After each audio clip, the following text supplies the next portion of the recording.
What's up, y'all? It's Producer Whisper again. Hey, welcome back to the channel. This is my channel, man. YouTube, Sync Hustle Mindset, where we're going to talk about all things sync licensing, hustle, and mindset. But today's episode is going to be talking about why I started a sync licensing company and how it basically saved my life. But in order to do that, I'm going to have to give you guys some context, which means I'm going to have to go back in the past a little bit. I'm not going to go back too far, but I'm going to tell you how sync even came into my life and my circumstances or whatever. And the reason why I'm doing this is, it's interesting for one thing. And I've gone through a lot of adversity on this journey, right? And I know a lot of you guys are going through adversity too. So I kind of figure if you listen to my journey and, I kind of tell you the things that I did to get through, to get to where I am, then it might be able to help you out. Because I know a lot of you are going through stuff. You know how social media is. We always try to put our best foot forward and show everybody, the grass is green in our yard, even if it's dirt sometimes. So I'm just trying to shed a little light on my history and let you guys know who I am and all that kind of stuff. So, Smash Coast Music. So let's go back. The year is 2003, right? Your boy is coming off of a very shaky relationship. I was living in Phoenix, Arizona. And like a lot of us go through in life, I come to a crossroad, right? I've been with this woman for some years and it didn't work out. So I found myself by myself, and I was 37 years old at the time. I had been working, a bunch of years with the state of Arizona and then a bunch of jobs here and there through the years or whatever. I always had work for the most part. But at that point, when she and I split, I kind of left with the clothes on my back, right? I didn't have a car at that point. Um, to be honest with you, I really wasn't handling business the way that I should have been back in them days. I wasn't as responsible as I should have been back in them days. And so I was going through some crap, right? And right before she and I like really separated, I met this dude. We'll call this dude Little Man. We're going to call him Little Man. We're not going to say people's names because I'm not trying to get sued or anything like that, especially if I'm saying something that might be considered detrimental to them or whatever, but it's all good. They know I only speak the truth. So I met this guy named Little Man. Was going through this thing where I was like, okay, well, like I said, I was at a crossroad. I didn't want to go back to, you know, just working and doing the 9 to 5 thing. I was in love with music so much that, I wanted to do it. So I felt like, okay, well, this is a chance for me to at least put myself in a musical environment. So what do? I go get a job at Guitar Center selling keyboards, right? Killed it doing that, by the way. But when I get there, I meet this dude. I met Little Man, right? Little Man comes up and he's like, he sees I'm working in keyboards and this and that. And we hit it off. Like, he was cool, I was cool. And he immediately was like, oh, you play keys? He's like, I work with a bunch of rappers and stuff, man. We can get in the studio, we can work on some music together. I had never been in that situation before, right? Because I was basically a new music producer. In case you guys don't know, I was a vocalist until probably almost 30 years old, 28, 29 years old. I didn't produce music until then, right? And so, uh, yeah, I'm kind of skipping some stuff, but we don't need all those details or whatever. But but yeah, I had been producing a little bit, but like I had a production partner before him, and we won't go into that one. That didn't work out because we're talking about Smash Codes. If we want to go through the whole history, I'll make another video and we'll go back, and I'll tell you, like, I got stories for days, but I don't want to digress, and we're gonna stick with Smash Codes. So anyway, I was excited, right? We, you know, we hit it off, and he seemed like a cool dude, and next thing you know, I'm in the studio, right? I had no nickname yet. I was no Fingers McGee or nothing, right? But yeah, so this dude, he kept up on his word. We met a couple times before he took me to the studio to see how we vibe making music, and surprisingly, we were dope. Like, his thing was, he worked on the MPC and he liked to sample and do drums and sequence, And of course, I'm a melody monster. Like I love melodies and stuff, and I've actually been playing by ear since I was about 4 or 5 years old or whatever. And so it was easy for me to like mimic all the samples that he was using. So what we would do is like he would load up a soul sample or whatever, and then I'd go over the top of it. I'd mimic all of the instrumentation in it so we could drop the sample out, right? You know, in parts and like have more dynamics in the beats or whatever. And so we got popular in town in Phoenix, man. We started working with all kind of, you know, all of the artists that were relevant at the time. We were out there making many albums and projects for them. Shout out to all of the people from, you know, Lawana Hale, L1, from Realism, you know, Flossie and ME, you know, all of those guys out there, Mike Life, all those guys, Poker Face, you know, we made a lot of music for a lot of people and made our name out there, right? So by the time the whole relationship split thing came and you know, it was like I had done a bunch in Phoenix, and so it was like, okay, we wanted to change. So right about that time, I had another friend, and we'll call him Jeff. Okay, I'm not gonna even say the letters of his name or whatever, but we'll call him Jeff. Jeff is somebody I had known for a long time. Let's see, let me tell you guys about Jeff a little bit. Jeff is one of them friends that's like, and a lot of brothers, you know, like this. Okay, so you got those friends that are like, they're your homies, right? Like y'all tight. You know, they're the type of friend that if you get in trouble, you know, somebody messing with you, you could call. They're gonna come strapped up. They're gonna come ready to fight or whatever. But at the same time, that same friend, you couldn't ever trust them like around your girlfriend or your wife, you know, or in situations where, you know, they might be able to come up on some money, you know, and cheat you and that kind of things. And so it was a weird duality when it came to these friends that I have, and he was one of those friends, right? And he lived out on the east side in Phoenix, and you know, had some habits that that I won't mention here on YouTube. I know that there's some guidelines I'm not familiar with, but I'm just going to play it safe and not say those things. But he had some habits, right? And so we had lost touch for a while, right? So he had actually moved out here to California sometime before I did, and we had I had a couple conversations with him, and his whole thing was like, man, come out here to Cali, I got it popping. I'm on all these TV shows. You know, he had came out here to Cali to act, and he was an extra. You know, he went and got, you know, did the extra thing, and so he was background on a bunch of shows and stuff. Let him tell it, he was acting. Like he's one of them people that came to Cali and couldn't handle Cali. His head blew all up, and you know, he was already a lightweight narcissist, and so he came out here and got in the wrong environment, which is very, very easy to do here in LA. Like LA has every possible bad vice that you could possibly want to get into here. That's why it's so dangerous, and you got to be of a certain mindset when you come out here, because, you know, especially if you're coming out here to try to be a star, you got stars in your eyes, like they waiting for you.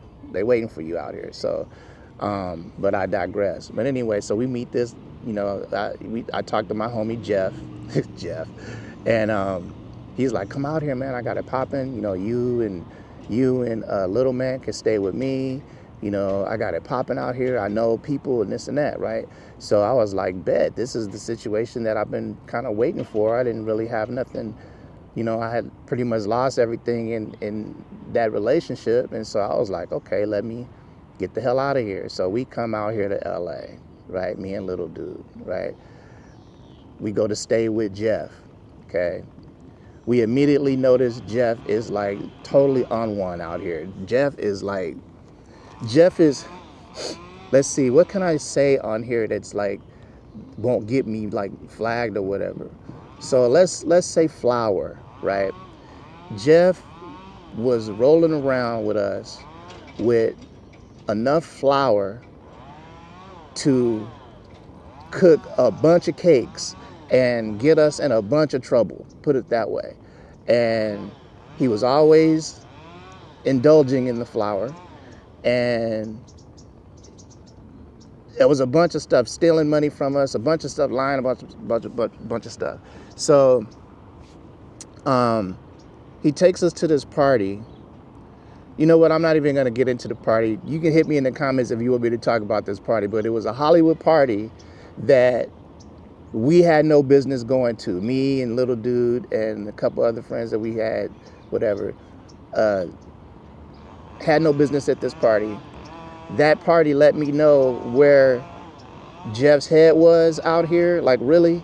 And we knew we had to get away from Jeff. And the only way that we could get away from Jeff was to go back to Arizona, right? And so in that time that we were out here, we were introduced to, oddly enough, by Jeff, to some people. And one of those people, when we went to go tell them goodbye, offered us a place to stay and said, you guys are really good at music. If you guys help me with rent, you guys can stay on my floor and on my couch and stuff and just stay out here. And so we were like, bet. Like, I bawled, I cried. Like, as we get to know each other on this channel, you guys are going to get to know me. And it's not no woe is me situation, but like I've been through a bunch of adversity, man. And so when this person that we didn't hardly know stepped out for us, like I told him right then and there, I was like, I'm going to bust my ass the whole time I'm out here. I'm going to do whatever I can do to help out and be of value.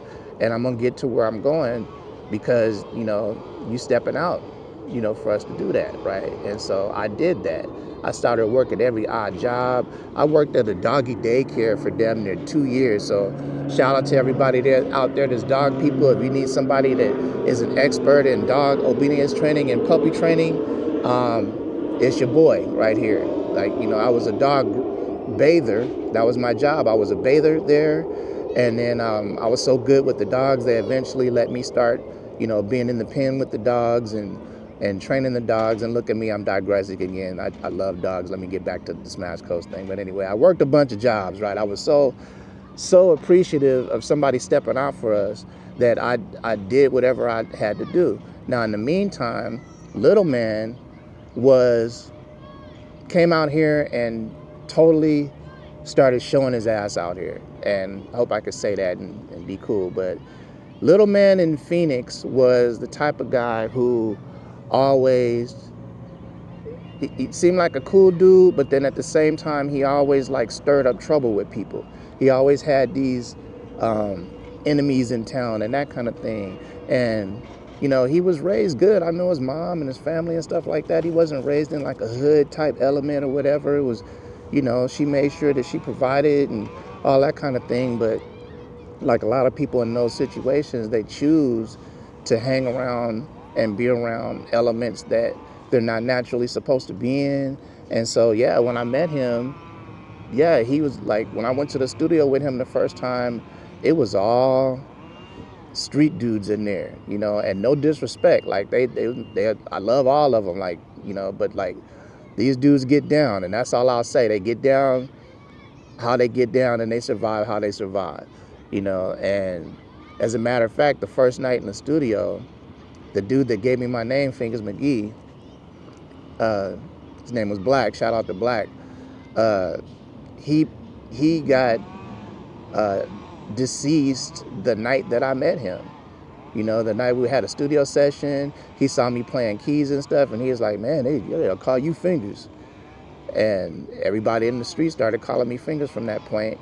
And then the session was over, we left, and then they all went to the club, and I guess he had some beef with somebody, and he got smoked at the club in the parking lot that night. And, shout out to Black. But I'm saying that just to give you guys some context, to let you know what kind of element that I was thrust into with my nerdy self, right? Hanging out with Little Man, right? And so when we get out here to LA, Little Man seeks out those types of dudes out here in LA. Now, if you know anything about LA, not saying anything bad about Phoenix or anywhere else, but you got certain cities in the country that you got to move around a certain way. And you can't just be like bebopping around doing the things that you did at home, in this new environment. And so, and I knew that because I actually moved to Arizona from Phoenix. I'm from LA, and I moved to Phoenix when I was 15. So I was telling him, like, dude, you can't be messing with these dudes out here like that. You can't be this and that. So he was befriending people and then already starting to make enemies at the same time. So now we out here, right? We left Jeff. Jeff don't know where the hell we are. I don't know if he thinks we went back to Phoenix or whatever, but we got away from him. We're staying with the friend. I'm working jobs. I'm doing my thing, right? Time is going by. So, months are going by now. We done settled in now. We staying there, sleeping on the floor, right? And whole time, like, we working. My other friend, we'll call her Teresa. She was out here. She was staying on the floor with us out there in Phoenix, and in LA with the friend, and it seemed like things were working out, like we were getting towards our goals or whatever, even though, little man was tripping. I wasn't nearly as on point as I am now. I was a little introverted back then. The little man was a very loudmouth, boisterous dude. So our dynamic as a production team, I kind of played behind him. I was just a keyboard player, producer dude. I didn't say much or whatever, but I always peeped everything. I was very observant, right? And so, yeah, I saw how he was getting down, and he befriended this one dude, and I'll say this dude's name because this dude is a cool dude. You can look him up. His name is O for Show. Shout out to O for Show. Go follow O for Show. O for Show was a cool dude, man. O for Show was wanted to be an actor. He was a blood, very affiliated. Kind of Jack Swole dude. Cool dude. He was a cool dude. Had a screw loose. He would knock a MFer out quick as hell, but he was a cool dude. He had a manager. They was out here trying to do music. They was staying in Ava over there in Studio City. Shout out to, you guys know what Ava is. They used to call it the Oakwoods back in the day. But so he's hanging out with O for Show, right? Now, he's over there hanging out with O for Show and O for Show's crew. Everybody knew me. I'm cool with everybody. But like I said, I played the back. I didn't say much. They had their endeavors. They was out there hustling, doing their thing. I won't speak on none of that, but they was doing their thing.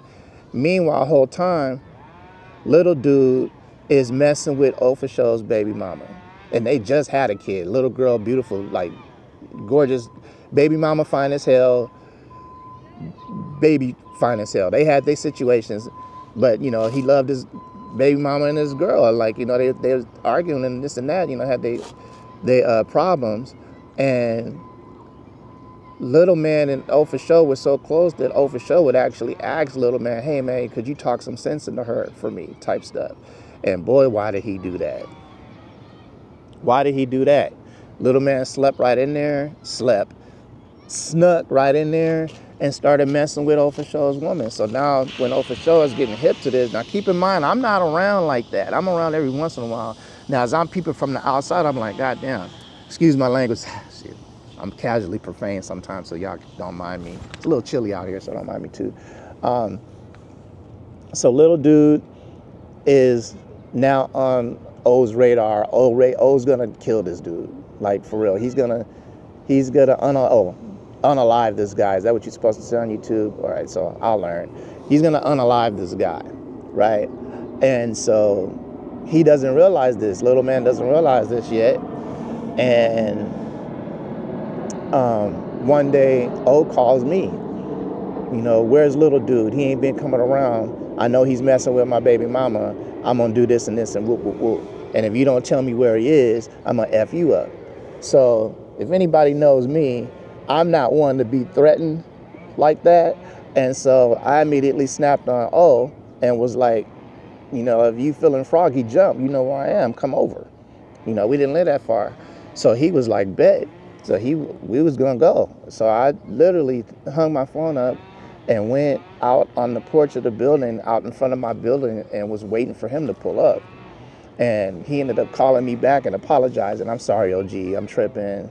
I shouldn't have da-da-da-da-da. Because like I said, me and him were real cool. He kind of, we kind of had a like nephew, aunt kind of situation because I was older than him. And plus I was mellowed out and stuff, and, we got along. So anyway, long story long, I come in one day to the crib. Little dude has got all of our equipment and all of our CDs, all of the music that we had made over the years, packed up, ready to steal all of it and leave, right? He was ready to, I don't know where he was going, but he had did some shady stuff, You know, he's got this girl to move out here, and he is about, you know, from Seattle, and he was about to move in with her. And he basically had screwed over the girl that had screwed over the friend that we were staying with, and didn't pay nothing, didn't contribute to none of that, consumed a bunch of stuff in the crib, like was just a horrible roommate. It was just a messed up situation.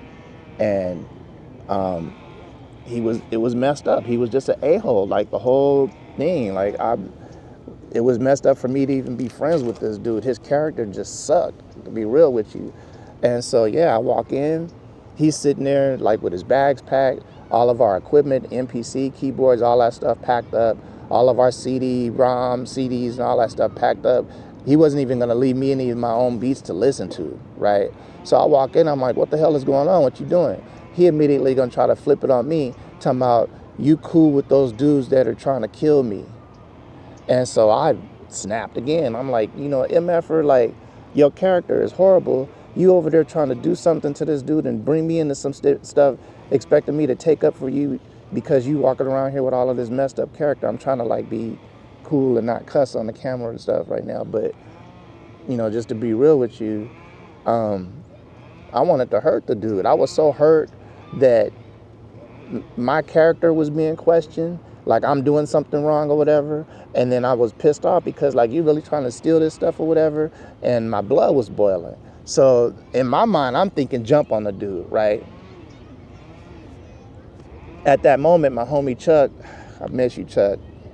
Christopher Curtis, my homie Chuck, died about a year ago. He came, he's a mutual friend.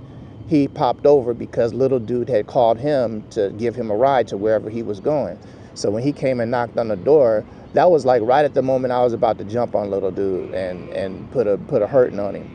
And so soon as Chuck walked in, I was like, dude, I started grabbing little dude's stuff and putting it out in the hallway. And I was like, dude, you get him the F out of here before I decease him. I was gonna really put it to that dude. And so he didn't say nothing. Little dude didn't say nothing. They just grabbed the stuff. And I was like, you can take all of this stuff. Now, keep in mind, I told you that I'd seen something coming before because I knew how he was treating Official, how he was moving and stuff like that. So fortunately for me, behind the scenes, we had a CD duplicator. So I had been sneaking for like a month or two before that and duplicating our CDs, just the stuff I did so I could have my own beats to listen to or whatever. And and I was doing this just because I didn't have my own collection of my own beats anyway too. But yeah, so I made sure that I had that collection of CDs of my own stuff, and I took everything else, the keyboards, the MPCs, all that stuff, you know, and he left with it, and that was it. Now I'm on my own, right? Now this is the first time I'm by myself. I'm still staying with a friend. I'm by myself as a producer, you know. Now I don't have anybody to like kind of be behind. I can't be introverted anymore. I gotta try to lead now and be out in front. And it was rough. So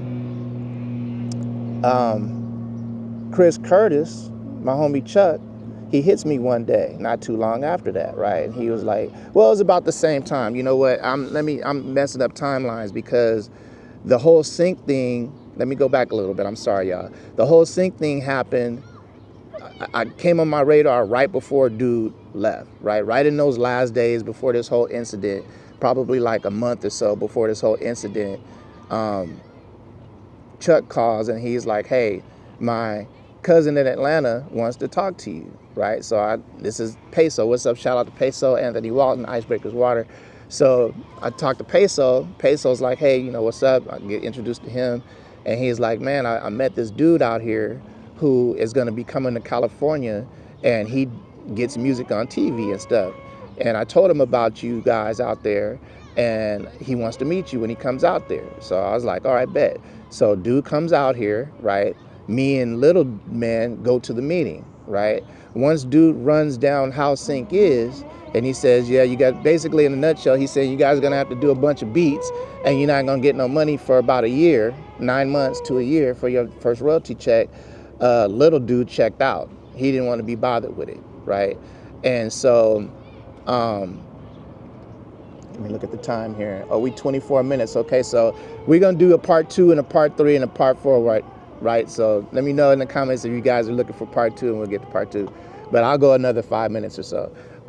Okay, so little dude checked out. He didn't want to wait for the money. He was out here hustling, looking for fast money. It seemed like a good idea to me. Like I saw the writing on the wall right then. So I started rocking with dude, right? You know, we started making beats and working and this and that. And then eventually, you know, we are getting placements. But keep in mind, he had all the connections. I didn't know anything about connecting with supervisors or nothing like that, or nothing. You know, I was learning right at the beginning. And I was basically running behind him. And it was good because like we started getting placements basically right away. He was cool with Bruno Murray, and you know, it was just it was a good time as far as like jumping in the sync. You know, we didn't have to worry about sting outs and you know all of the formalities and all that. They were just, you know, supervisors were cool. They were happy to see real music producers come into the office and stuff, and we would do that. We would go to the offices and kick it with the people and all that stuff or whatever. So you know, it was going good with that, right? And then eventually it kind of got rocky because me and this new guy, I'm not gonna say his name, I'll just say the new guy, that's his name. We parted ways. And that was a story itself. And I'm gonna leave that to part 2 because then we're gonna start getting into the whole sync licensing and how Smash Codes actually got started. But it takes a left turn like crazy, y'all. So stay tuned. We're gonna come back for part 2 of why I started a sync company and how it basically saved my life. That's what's up. I'm the producer whisperer. Peace.